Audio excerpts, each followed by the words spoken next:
जी, अस्सलाम वालेकुम। उम्मीद करता हूँ आप लोग खैरियत से होंगे, अपना भरपूर ख़्याल रखें और जो लोग ये वीडियो देखें, हर एक बंदा चैनल को सब्सक्राइब करे। बांग्लादेश ने 2015 के बाद जो है हेट होते यानी consecutive जो है ओडीआई सीरीज़ में पाकिस्तान को हराया। 2015 में जब पाकिस्तान आया था बांग्लादेश, 3-0 व्हाइट वॉश हुआ था और बांग्लादेश के प्लेयर्स, उनके फैन्स की खुशियों का कोई ठिकाना नहीं था क्योंकि उस वक़्त 2015 का जो वर्ल्ड कप था, वो खेल कर आ रहे थे ना हाई नोट्स में। फिर महमूदुल्लाह रियाद हो या कप्तान उस वक़्त के मशरफ़ी मुर्तज़ा हो, शकीबुल हसन हो, मुशफ़िकुर रहीम हो, फिर इमरजेंस हो उस वक़्त के यंगस्टर की, तस्कीन अहमद की और उसमें शोमो सरकार हो, फिर तमीम इकबाल हो, वो डिलीवर कर आ रहे हो और पाकिस्तान के अगेंस्ट भी उन्होंने जो है पाकिस्तान की टीम को कन्फाउंड कर दिया। तो वो चीज़ हुई उसके बाद हमने देखा कि वो जो बांग्लादेश से हम एक्सपेक्ट कर रहे थे कि वो कुछ बड़ा करे, लेकिन 2016 के एशिया कप में भी इन्होंने पाकिस्तान को हराया था, ठीक है? लेकिन वो चीज़ अभी तक अनफॉर्चुनेटली ना हो पाई, लेकिन ये जो सीरीज़ थी 2015 के बाद अब हो रही थी 2026 में, तो इसमें पाकिस्तान ट्राइड के कुछ फ्रेंच प्लेयर्स को लेकर जाए, लेकिन वो फ्रेंच प्लेयर्स में से जो मेजॉरिटी थी, बल्कि आप कह लीजिए कि डोमेस्टिक का एक्सपीरियंस कम था, किसी के 3 मैचेस तो किसी के 17-18 मैचेस थे ये। समद के कुछ मैचेस ज़्यादा थे और 2016 से डोमेस्टिक में खेल रहे हैं ये, तो ये सारा सिनेरियो। लेकिन जहाँ तक बात है बांग्लादेश की, तो उनको मुबारक हो, 2-1 से पाकिस्तान को हराया है और जिस तरह से तंज़ीम खेले आज, दैट वाज़ समथिंग डेब्यू उनकी मेडन उनकी सेंचुरी हुई है पाकिस्तान के अगेंस्ट और पाकिस्तान एक बार फिर टैक्टिकली जो है काफ़ी लैप्सेस का शिकार रहा। एक तो आप ये देखें न्यू बॉल आपने हारिस रऊफ़ को दे दी इंस्टेड ऑफ फ़हीम अशरफ। फिर इसके अलावा आपने माँ सदाकत जो कि उनको बैटिंग में ही रखना चाहिए, इसमें कोई शक नहीं है, बैटिंग में ही उनको रखना चाहिए क्योंकि ये ना हो कि वो स्पॉइल हो जाए उनका कैरियर भी और वो बैटिंग में जो वो स्पार्क शो कर रहे हैं अभी, वो ना कर पाए। तो लेकिन 1 ओवर उनसे कराना, 9 रन्स उन्होंने हालाँकि कंसीड कर दिए थे, 2-4 ओवर आप करवा सकते थे उनसे, वो नहीं करवाएँगे।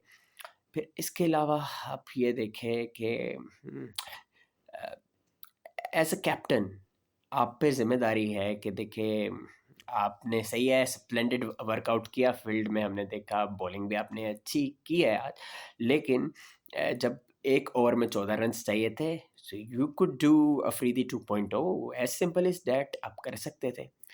अनफॉर्चुनेट कि आप नहीं कर पाए। बाकी एग्जीक्यूशन ऑफ स्किल सेट किस तरह करते हैं आप बांग्लादेश से सीखे। और फ्रेंच प्लेयर्स के अलावा भी यानी यंगस्टर्स के अलावा किस तरह से उनके सीनियर प्लेयर्स ने भी अपने जूनियर्स का साथ दिया है। तो इसकी भी कोई प्रेसिडेंस जो है नहीं मिलती क्योंकि आप ये देखें कि तस्कीन अहमद 2015 से खेल रहे हैं बांग्लादेश की नुमाइंदगी कर रहे हैं और 4 विकेट्स यार, एक्सेप्शनल। और किस-किस की विकेट ली? साहबज़ादा फरहान की विकेट ली, सही है, बिग विक्स की विकेट्स ली, रिज़वान की विकेट ली, फ़हीम अशरफ की विकेट ली और आगा की भी। So that was some achievement once again for Bangladesh will be very happy, they deserve to play। और फिर आप टैक्टिकल एरर्स सबसे बड़ा देखें कि ठीक है, आप दूसरा मैच में आप टॉस हारे थे, आपने बैटिंग की, उसमें भी बहुत जो है डोल्ट्रम्स थे, हिकअप्स थी, लेकिन उसके बावजूद आपने समहाउ 270 प्लस मैनेज किया, बंडल्ड आउट भी हो गए फिर, लेकिन उसके बावजूद 128 रन्स की जो है वो आपको जीत भी मिली।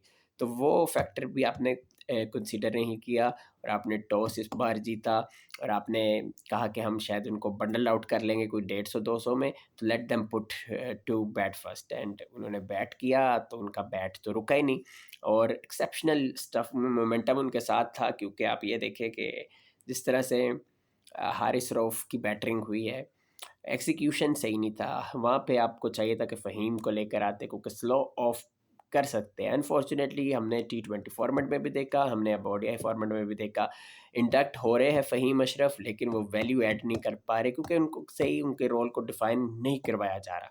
तो इससे तो बेहतर है कि उन पे भी ज़ुल्म ना करे, सही है। तो ये सारे सिनेरियो है। अब आगे आ रही है प्रीमियम लीग, तो उसमें अब प्लेयर्स हो गए ऑब्वियसली। पाकिस्तान की नेशनल अभी कमिटमेंट फिलहाल वक्त के लिए नहीं है, फिर हमने दोबारा बांग्लादेश जाना है और ऑस्ट्रेलिया के साथ भी हमारी कमिटमेंट है, फिर जिम्बाब्वे के साथ भी हमारे सीरीज होनी है। लेकिन यार आगा के लिए फील हुआ, क्योंकि देखें मैंने हमेशा ये बात की है कि आगा रेजिलियंट है। क्यों है? डोमेस्टिक के प्रोसेस से आया है, ठीक है ना। 2013 से ही कॉम्पिटिटिव क्रिकेट खेल रहे सलमान अली आगा, और यही वजह है कि इन्होंने प्रोसेस को फॉलो किया। सही है, इनको टाइम लगा, नेशनल डेब्यू करने में टाइम लगा। 2022 में उनका डेब्यू हुआ, फिर जाके उन्होंने जो है अपनी जगह बनाई है और रेजिलियंस नेचर इन्होंने दिखाई है और अच्छा कर रहे हैं। लेकिन T20 क्रिकेट में क्योंकि कप्तान है तो ओबियसली बर्डन भी ज़्यादा होता है, और वो उस तरह से एज अ कैप्टन रोल अदा नहीं कर पाए, अनफॉर्चुनेट है। लेकिन इसका ये मतलब बिल्कुल भी नहीं है कि वो ODI और टेस्ट में जो है शॉर्ट कमिंग्स का शिकार है। Is doing wonders, premium batter है आपके ODI फॉर्मेट का। तो आज भी क्या मुश्किल मोमेंट में सलमान अली आगा ने जो है अपना रोल अदा किया। So hats off to him, all praise for him. Hopefully he will continue to shine for Pakistan, for whichever team he plays. He's brilliant player. At least he's resilient. ठीक है, natural talent तो है नहीं, hard worker है, dedication बहुत ज़्यादा। मैं बार बार ये वर्ड आगा के लिए करता हूँ, मेरी वीडियो से उठाया कि he is not a hard worker but he is more resilient. Sorry, he is not a talented player but more hard worker.